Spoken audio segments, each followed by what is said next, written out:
Aujourd'hui, nous allons voir ensemble le psaume 2, le complot et ses conséquences, après le générique. Bonjour les amis. Bonjour mon chéri, bonjour à vous tous. Nous sommes heureux de vous retrouver comme chaque semaine encore dans notre salon pour vous partager quelque chose de la parole de Dieu, au cœur de la parole. Creuser la parole Et la creuser, ensemble. et puis vraiment vous donner des applications aussi. Alors dans cette vidéo, comme nous vous l'avons dit, nous allons lire le psaume 2 pour une analyse en profondeur. Wow, wow. Ça va être sur 2 vidéos à nouveau. Hein. Oui. Donc, Et ce psaume est prophétique. Oui, ah oui. Et il nous offre une incroyable richesse. Alors on va y aller. Hein. Tout d'abord, en préambule, j'aimerais dire ceci. Première chose avant de le lire, ce psaume traite en fait des événements des temps de la fin, des derniers jours. Et en fait, ici, on voit le monde, les dirigeants de ce monde qui entrent en scène et en fait, l'atmosphère sereine du psaume premier, que nous avons vu, la première partie notamment, fait place ici à une révolte où les peuples se liguent contre Dieu.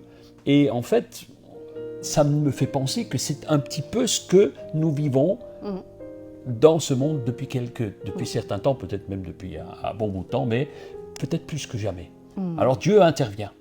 Et nous sommes donc à l'aube, en fait, du règne du Messie qui doit revenir. Jésus revient. Le temps de la grâce aura une fin, et en fait, il ne s'agit plus ici que de se soumettre pour ne pas affronter la colère de Dieu. Ce psaume nous parle prophétiquement de la fin des temps. Oui, exact. Alors, c'est vrai qu'il se divise en 4 grandes lignes. Nous en avons soulevé 4 grandes. Notez cela, prenez un carnet, notez. Donc, du verset 1 au verset 3, c'est la voix d'un monde révolté qui refuse le jour du Fils de Dieu. Du verset 4 à 6, c'est ce que nous allons voir aujourd'hui. Nous voyons la voix souveraine de Dieu qui va se faire entendre. Où il va simplement dire « J'ai oint mon roi sur Sion ». Donc ces 2 points, nous allons les voir aujourd'hui. Ensuite, des versets 7 à 9, à son tour, la voix du Fils annonce la prise de possession de son empire selon le décret divin. Et le verset 10 à 12 va nous décrire la voix des fidèles. Nous, en fait, les chrétiens de ce temps qui supplient en fait les rebelles de se soumettre. C'est l'intercession, la prière. Donc nous allons voir les grandes lignes de ce petit psaume, mais costaud. Costaud prophétiquement. Amen. Alors nous allons le lire. Psaume 2, verset 1. Pourquoi tant d'effervescence parmi les nations? Et pourquoi donc trament-elles tous ces complots inutiles? Pourquoi les rois de la terre se sont-ils tous soulevés? Et les grands conspirent-ils contre Dieu et contre l'homme qui a reçu son onction? Ils s'écrient ensemble, faisons sauter tous leurs liens et jetons au loin leurs chaînes. Que nous dit ce passage? Pourquoi tant d'effervescence parmi les nations? C'est Dieu qui parle. Hein. En fait, Dieu se pose la question et je vois Dieu là en train de se dire « Qu'est-ce qui se passe? Qu'est-ce qu'ils sont en train de nous faire là? Qu'est-ce que c'est que ces complots inutiles finalement ?» Et en fait, nous voyons que les nations font une coalition avec le peuple d'Israël contre Dieu, se relaient contre Dieu. Et en fait, cette coalition nous montre une effervescence, une révolte très dure. Et en fait, il se dresse contre le Dieu de l'univers. Alors imaginez cette bêtise. Des nations s'unissent contre le Dieu de l'univers, contre le Tout-Puissant. Nous voyons déjà combien l'homme est impuissant quand la nature se déchaîne. On voit régulièrement des tremblements de terre, des volcans, des cyclones, des pluies torrentielles. Toutes sortes de choses. Oui. Et certains sont là, s'imaginent, on va se mettre ensemble, on va s'unir, on va gagner. Mais quelle folie. Et pourtant cet événement va se réaliser un jour. C'est dans les tuyaux, mes amis. Et on peut le lire, et on va lire un texte dans Apocalypse. Et en fait, on va le lire, c'est tragique. C'est tragique ce qui se prépare.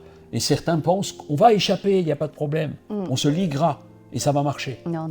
C'est tragique pour ceux qui se révoltent contre Dieu. Et nous voyons dans Apocalypse 19, verset 11, « Là-dessus, il vit le ciel ouvert, et voici, il y avait un cheval blanc. Son cavalier s'appelle fidèle et véritable. Il juge avec équité, il combat pour la justice. Je vis la bête et les rois de la terre. Ils avaient rassemblé leurs armées pour combattre le cavalier et son armée. La bête fut capturée, et avec elle, le faux prophète, qui avait accompli des signes miraculeux pour le compte de la bête. Par ces miracles, il avait trompé les hommes qui portaient la marque de la bête et qui avaient adoré son image. Ils furent tous deux jetés vifs dans les temps ardents de feu et de soufre. Les autres hommes furent tués par l'épée qui sort de la bouche du cavalier. Et tous les oiseaux se rassasièrent de leur chair. C'est dur, hein? Oui, nous voyons qu'une conspiration de cette nature a déjà eu lieu lors de la condamnation d'ailleurs de Jésus. C'est Pierre qui nous le rappelle, hein. Vous pouvez lire ça chez vous, c'est dans Actes 4. Versets verset 25 à 28. Et le verset 27 dit, en clair, si tu l'as noté, je Oui. crois. En effet, c'est bien une ligue qu'Hérode et Ponce Pilate, les nations et les peuples d'Israël ont formé dans cette ville contre ton saint serviteur Jésus, que tu as choisi comme Messie. On voit vraiment que, en fait, cet esprit contrôle il demeure dans le monde aujourd'hui. En fait, tout s'organise pour rejeter Dieu, rejeter Jésus. Oui, c'est ça. Et en fait, tout s'organise pour se liguer contre lui. Oui, oui. Et là, on pourrait se dire, bah, Dieu, il a peur. Hein. Certains sont là, ouais, nous, on va faire des lois, on va se liguer, on va tout arrêter. Mais Dieu, qu'est-ce qu'il fait? On va lire la suite du psaume 2. Vous allez voir, c'est drôle. Que fait Dieu? Psaume 2, verset 4. Mais il rit. Celui qui siège sur son trône dans les cieux, le Seigneur se moque d'eux. Ouais. Et, dans sa colère, il les frappe d'épouvante en leur tenant ce discours. Moi, j'ai établi mon roi par l'onction sur Sion, ma montagne sainte. Oh. Dieu a vu la conspiration. Oui. Et lui, il dit, mais moi, tiens, Il se moque de... Ils sont là, ils sont forts, hein, ils sont le monde entier, ensemble, ligués contre lui, il a dit les nations, avec Israël, c'est-à-dire le peuple de Dieu au départ, qui se ligue avec les nations contre Dieu. Mais Dieu, lui, il est assis là, et puis il dit, mes pauvres amis, qu'est-ce que vous êtes en train de faire? Il se rit, mais en fait, c'est un rire jaune, vous voyez, c'est pas un rire de joie. Oh ben non. C'est un rire jaune, il dit, mais attendez, vous imaginez quoi là? C'est moi le Dieu de l'univers, c'est pas vous. Ouais. Et il se moque parce que Dieu se domine sur la situation. Amen. Et c'est une grave offense qui lui est faite. Mais Dieu se rira bien d'eux. Hein. Il n'a que faire des manigances. En un instant, nous dit la parole, tout sera balayé. Oui, j'aime l'image. Vous savez, moi je suis un fan de James Bond. Je n'ai pas vu le dernier parce que voilà, je n'ai pas le temps.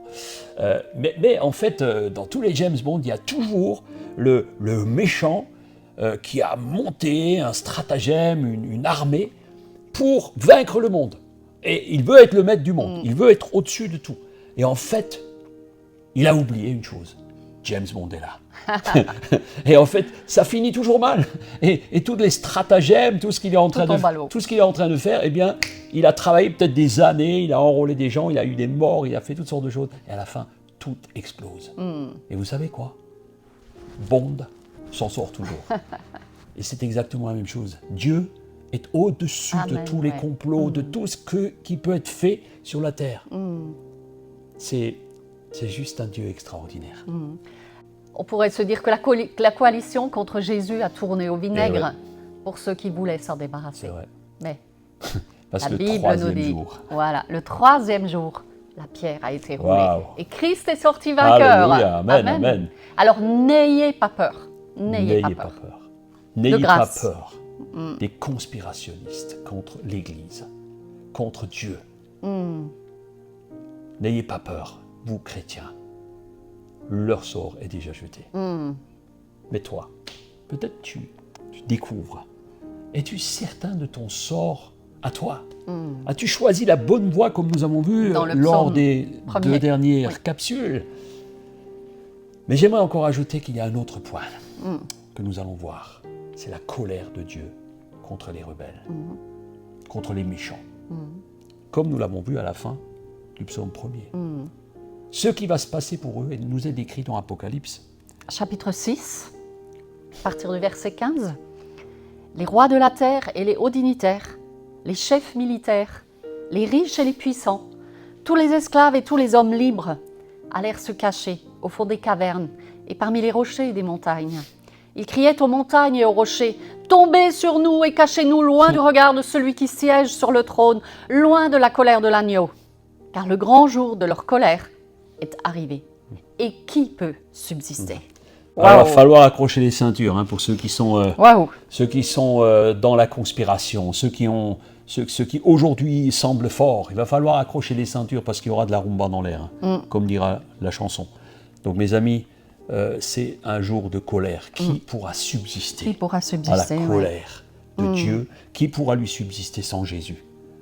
Ces conspirateurs disent « Oh, que les montagnes tombent sur nous !» Qui va faire une telle prière? Que les montagnes tombent sur nous pour nous cacher. Tellement, ils ont peur. Alors cette question, c'est ce que nous allons aborder la prochaine fois. Oui, qui pourra subsister? On va prier ensemble. Eh bien, Seigneur, nous te prions de nous garder toujours dans tes voies. Amen. Et nous te prions, Seigneur, pour que tu épargnes les hommes, Seigneur, quels qu'ils soient, même si aujourd'hui, ceux qui sont dans la rébellion, dans la coalition contre toi, ceux qui font tout pour effacer ton nom, pour qu'on ne parle plus de toi. Je te prie, Père, pour que tu viennes à leur rencontre pour les sauver. Alléluia. Donne-leur du discernement.